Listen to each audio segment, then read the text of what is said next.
Greetings from San Diego, California. This interactive multinational teleconference is reaching you live in English and Spanish through a unique and complex international telecommunications network via satellite, microwave, and cable. This program brings together distinguished institutions representing education, business, and government in more than a dozen countries in the Americas and Europe. We look forward to hearing from you. This is the 7th International Training Center video conference of the year 2003 series entitled Strategies for Competitive Performance. I'm Dr. Farhad Saba, Professor of Educational Technology at San Diego State University and the moderator of today's program. As life expectancy continues to rise and the older baby boom or BB and adult or World War II A generation continue extending their presence in the workplace, competitive organizations will have to become more sensitive to the effective management of their overall demographic potential. That is, their capacity to integrate and extract value from the human resources available from all age groups or generations, building on their complementary strengths and values. Productivity will increasingly depend on the ability of organizations and communities of interest to recognize the preferences, knowledge, and skills of managers and workers of different generations, as well as on their ability to change and adapt as the workplace becomes more multi-generational, team-oriented, and more based on information technologies. This exciting video conference will review these and other demographic concepts essential for productivity and global competitiveness. Analyzing the current evolution of members of generations X, Y, BB, and A within the increasingly high-risk, multicultural, and ever-adapting work environment of today. The internationally recognized invited speaker today will present unique research statistics, trends, and managerial strategies that could be of crucial importance to successful organizations and communities interested in leveraging their generational resources as a key asset for performance and competitiveness. This program consists of 2 modules. In Module 1, Ms. Susan Mitchell will discuss contemporary trends in demographics that are changing the face of our societies. Module 2 consists of an interview that Ms. Mitchell has conducted with Mr. Don Hollis, an advertising executive who has an impressive background in designing advertising campaigns for large and small companies alike. Susan Mitchell is a writer, author, and lecturer specializing in demographics and social and consumer trends. Her articles have appeared in numerous publications, and she is frequently cited as a trend expert in national media including Time Magazine, the New York Times, the Wall Street Journal, USA Today, and the Los Angeles Times. She has appeared on The Today Show, MSNBC, Fox Network News, and Oprah to discuss the baby boom and generational issues. Ms. Mitchell is the author of several demographic reference books, including American Attitudes and Generation X, The Young Adult Market. Her most recent book, American Generations, examines the demographics of the 5 living generations of Americans: millennials, Generation X, baby boomers, the swing generation, and the World War II generation. Ms. Mitchell frequently speaks and consults with businesses and organizations about organizational issues. She has spoken at conferences and seminars for Burger King, Cigna, Motorola, and the International Interior Design Association, among others. She recently presented a paper at the McCormick Tribune Foundation Center for Strategic and International Studies Cantini Conference Series on the youth population in an aging America, social, political, and economic implications. A former contributing editor to American Demographics and former editor of the Boomer Report, a newsletter tracking the baby boom generation, Ms. Mitchell has done extensive research on the demographics and lifestyles of the different generations. She has a BS in psychology from the University of Wisconsin in Madison. Thank you and welcome to today's program. Let me begin with a question. In recent years, we have received a mixed view of population in the press as the population of industrialized countries is growing older. We read and hear in the press that the population of some countries is very young. At times, half of the population of some emerging nations is under 20 years of age. Could you clarify this situation for us? Yes, it is true that overall the world's population is growing older, but it's mixed. It's a combination of countries that have a much more rapidly aging population, and those that have a population that is, in fact, much younger. And the thing that's important is that the countries with a younger population need to understand they are going to be an aging nation eventually, and they can learn now from what's happening in other countries. But the other impact on the world labor force is that you're seeing population shifts with many of these young people in these countries that have a very young population seeking employment in the aging nations. And this is actually beneficial to both countries, and it really raises the issue of the need to address population movements as they impact world labor forces. Okay, and what is the impact of the change on organizations? For organizations individually, it means that they will need to seek the resources of younger workers when they are in an aging world, an aging nation. And sometimes that will have political ramifications that they'll have to deal with. But seeking younger workers will be a big trial for these corporations in aging populations. And thank you, and let's begin with Module 1.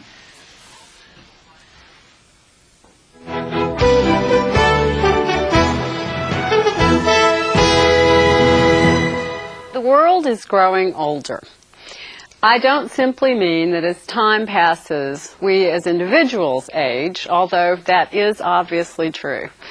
What I'm referring to is the overall aging of the world's population, with the average age rising in most regions of the world. Increased life expectancy and a lower fertility rate are behind this trend. This trend has been underway in the U.S. and in Latin America for some time now and is expected to continue. Life expectancy in Mexico, for example, was 71.5 years in 2000 and is expected to increase to 77.3 years by 2025. At the same time, the fertility rate, the number of births per 1,000 people in the population, is expected to decline from 23 to 16. The number of Mexicans aged 65 or older will increase from 4.3 million in 2000 to 11.4 million in 2025. Their share of the population will rise from 4.3% to 8.6%. Similar changes will take place throughout Latin America.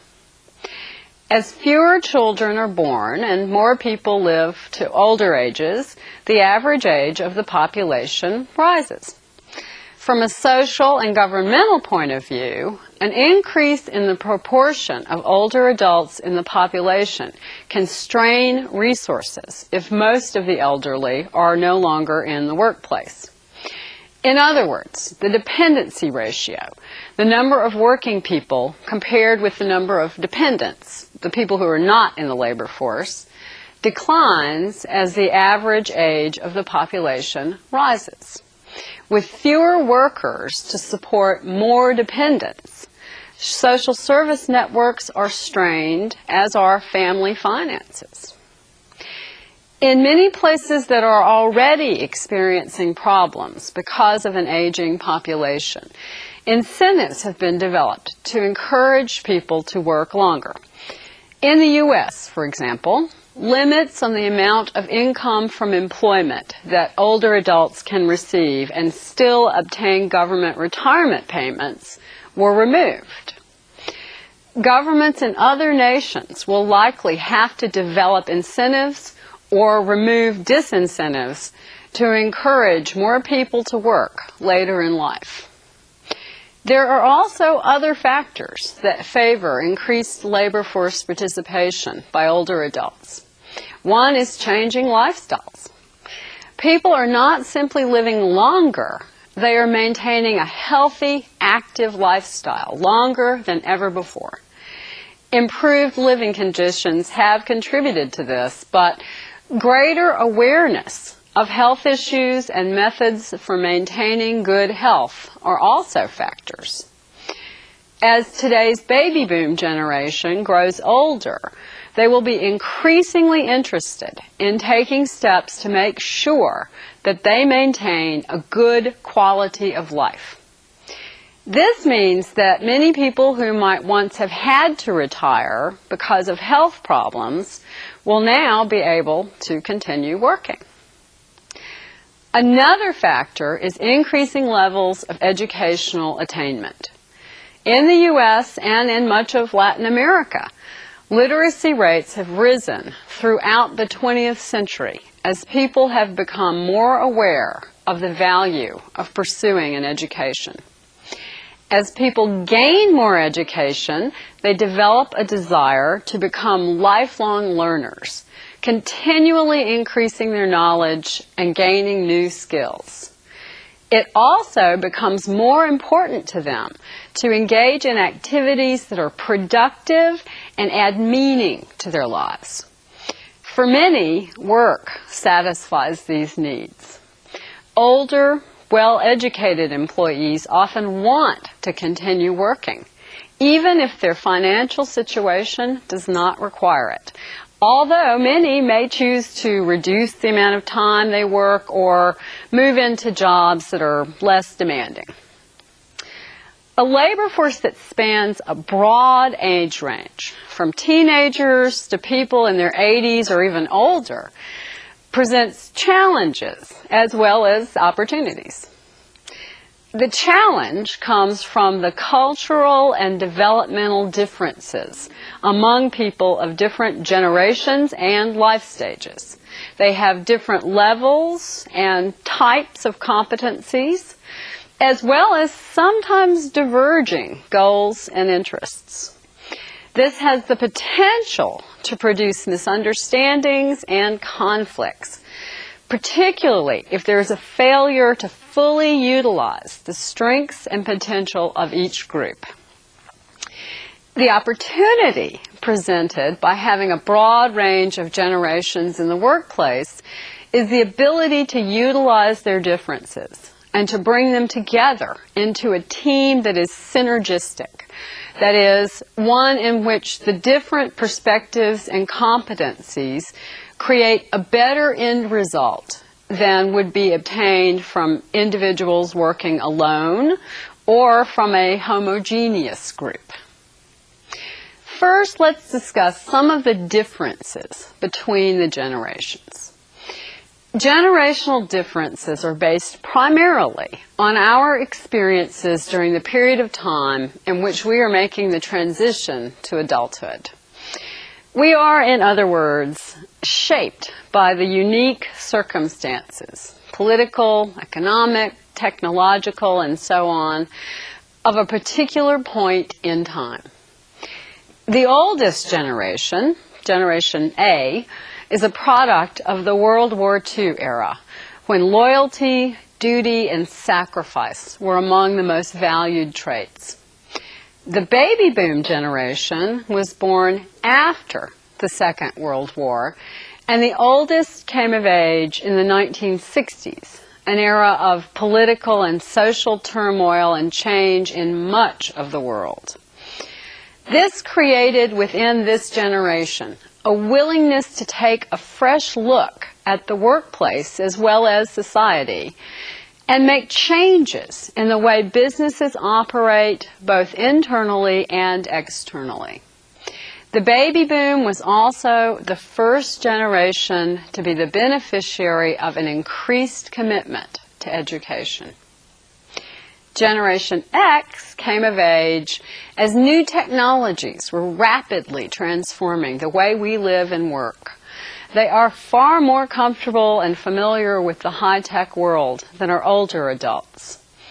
Generation Y, the youngest adults, are not only products of a high-tech era, but are also more global than any previous generation. They are reaching adulthood at a time when communications, transportation, and media bring many different cultures together. This gives them a higher comfort level with globalization in all of its forms. Each of us is also influenced by our life stage, the more or less predictable changes that we go through as we age. For example, the life stage of young adults is marked primarily by beginnings, setting up their own households, starting families, and beginning careers. Middle age, on the other hand, is in many ways the most stable period of life, when people tend to make fewer changes. Older adulthood, on the other hand, often involves transitions, such as moving to a smaller home as children grow up and move out, or becoming grandparents, and of course, retirement. These life stages can influence workplace behavior in a variety of ways. Many young people job hop, for example, as they search for the career that best fits them. Older workers, on the other hand, tend to be more settled and less likely to change jobs or careers. One other important difference among people of different ages is developmental stage. It is obvious that children go through distinct changes as they grow up, but although it is not as obvious, it is also true that as adults, most of us experience distinct developmental stages. In general, for example, in young adulthood, people tend to be outward directed. But as we grow older, we become somewhat more introspective. Young adults are much more willing to take risks. But as people age, they become more cautious. This has benefits. It's demonstrated by the fact that younger adults are much more likely to die from accidents that occur when they engage in high-risk behavior, such as driving at high speeds. But in a business environment, a reluctance to take risks can translate into an unwillingness to make the changes necessary to remain competitive in a rapidly changing global marketplace. This is one reason that a multi-generational team approach can be very beneficial for businesses. In developing new products and services or mapping out a long-term business strategy, the differing approaches of people of different ages can be utilized to develop concepts that are innovative, that is, those that involve an element of risk, but are tempered by the experience and caution of older workers. Generational, life stage, and developmental differences influence attitudes about and expectations toward work. A survey conducted in the U.S. by the University of Chicago's National Opinion Research Center illustrates some of these differences. When asked whether or not work is a person's most important activity, the percentage agreeing was lowest among those aged 30 to 39 and highest among those aged 70 or older. The differences in the responses of people of different ages reflect both generational differences and life stage.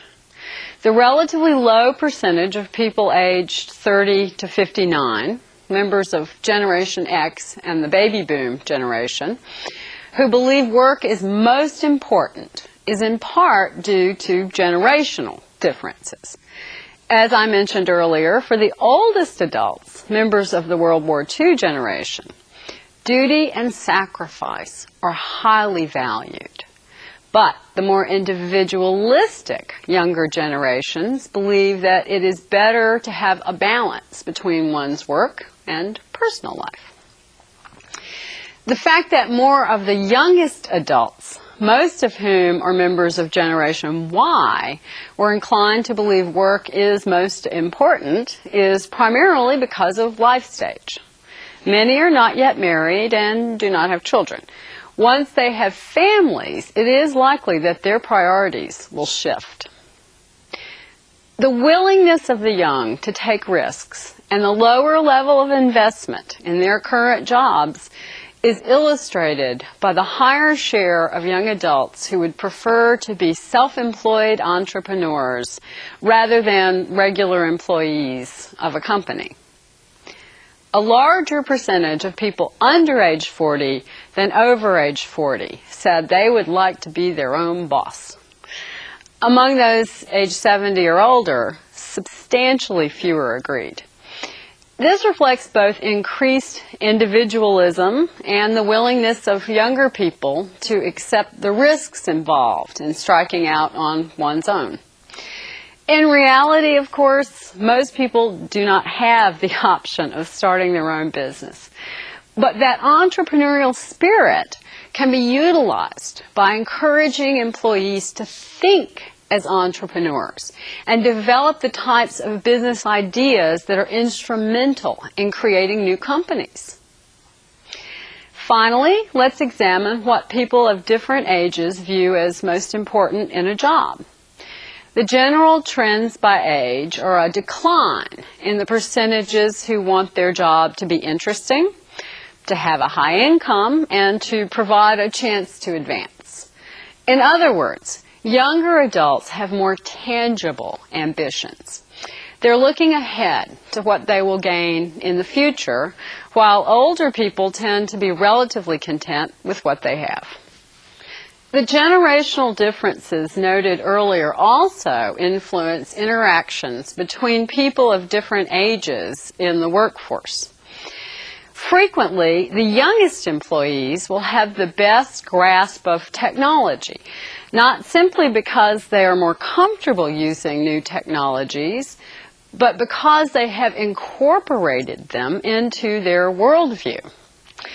The older people are, the less likely they are to have an intuitive grasp of technologies, even if they are quite competent in the use of them, and as a result, may not always be able to readily envision new ways of operating that are technologically based or make significant use of technologies. The greater familiarity of younger generations with global culture also gives them an advantage in the global marketplace. They are often more likely to understand different cultures because of their greater exposure to them. But older generations have certain advantages over the young. Not the least of these is experience. Although a rapidly changing world may seem to favor those who leap into new areas, in reality, change is not always the best route to success. Older workers have a greater awareness through their years of experience of which types of changes are likely to be effective and which are likely to simply be disruptive and ultimately fail. One of the interesting aspects of the rise of distinctly different generations is a change in the relationship between people of different ages. Traditionally, older workers have been the teachers and mentors for their younger colleagues. This role remains extremely important today, as younger workers frequently have much to learn about the organization and the steps they will need to take to advance within it. But younger employees are also now in a position to offer guidance to older employees in arenas such as technology, where they are likely to have a stronger knowledge base. But creating an environment where the young can teach their elders requires some finesse. If the young are to train older workers, they need to be trained themselves in how to be patient in translating their knowledge into a language that older workers can understand. Older workers will also have to accept that their young colleagues may have superior knowledge in some arenas, which can be difficult for some. As I mentioned earlier, having multiple generations in the workplace makes it possible to develop work teams that can bring a variety of competencies and perspectives to the task at hand. Although each individual in the workplace has responsibilities that may not directly involve others, increasingly there is a recognition that there is value in a team approach. How these teams are constituted is crucial to their success. Beyond the obvious requirements, such as competency in the task at hand, the age structure of the team can also have a significant impact on its effectiveness. It may seem appropriate to include only the most experienced and senior employees in a team assigned a particularly important project, for example. But, in fact, this approach may be counterproductive. There are two primary reasons for seeking out generational and life stage diversity within a business. One is the fact that members of a particular generation generally have the best understanding of the characteristics and motivations of their own generation. The other is that people tend to behave and think differently at different stages of life. These differences, if managed properly, can be extremely complementary.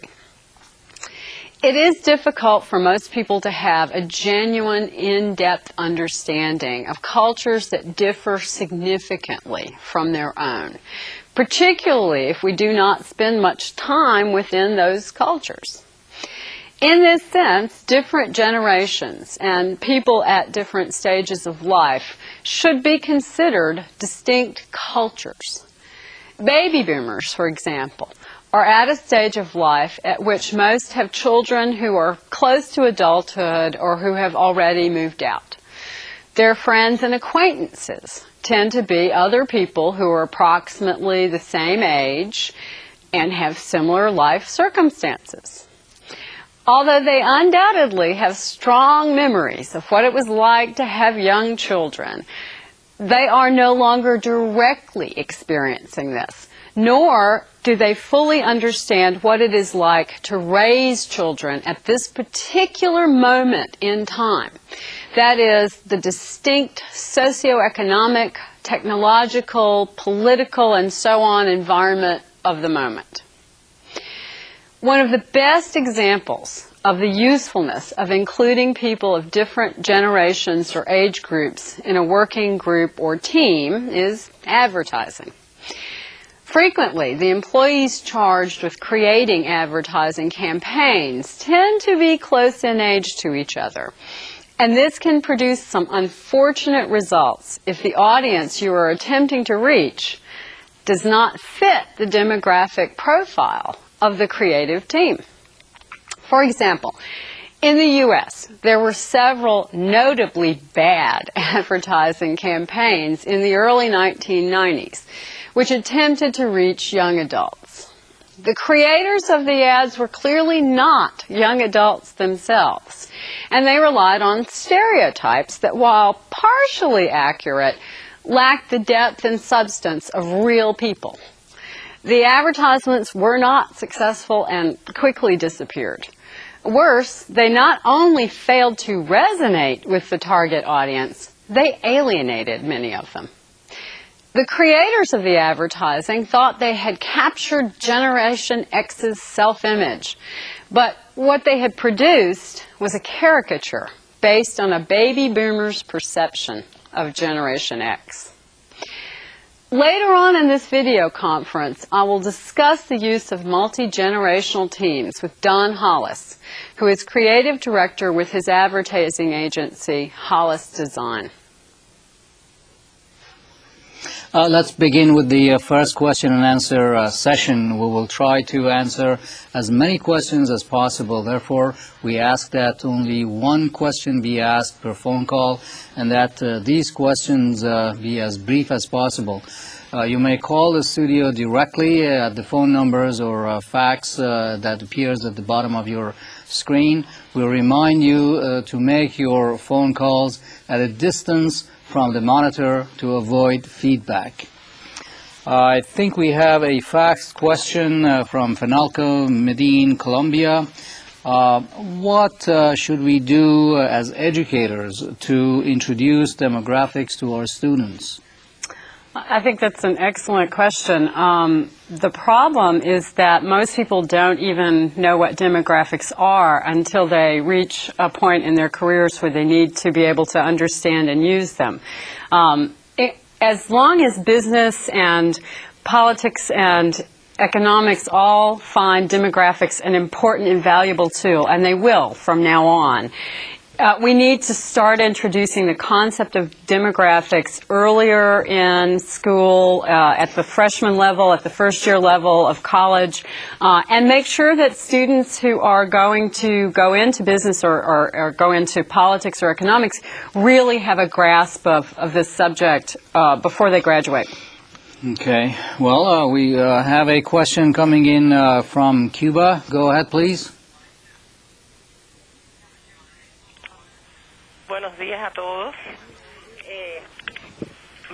Good morning. More than a question, I would like to make a statement in terms of the module. I think that the teamwork, a multi-generational teamwork in a global environment is really the determining factor, because we have to collaborate and have mutual respect and listen to the different opinions. I could tell you that in our company, we have not achieved excellence, but we are trying to achieve it. And we have really benefited from these concepts because we're trying to listen to all our different generational needs and benefits. So thank you very much. Okay, great. Is there a question or just a statement? Well, I think she was saying that, you know, this is something that is a key to success, and it's great to hear from someone who's already familiar with the concept of a multi-generational team and how important it is. And I think that more and more companies will find that this is, in fact, a way of achieving something larger than just the individual could produce on their own. All right, very good. Next question, we go to Puebla, Mexico. Go ahead, please.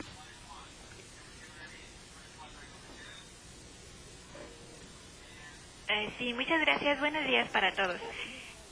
La pregunta dice así, un punto The question states, an important factor is health, and what different strategies should companies implement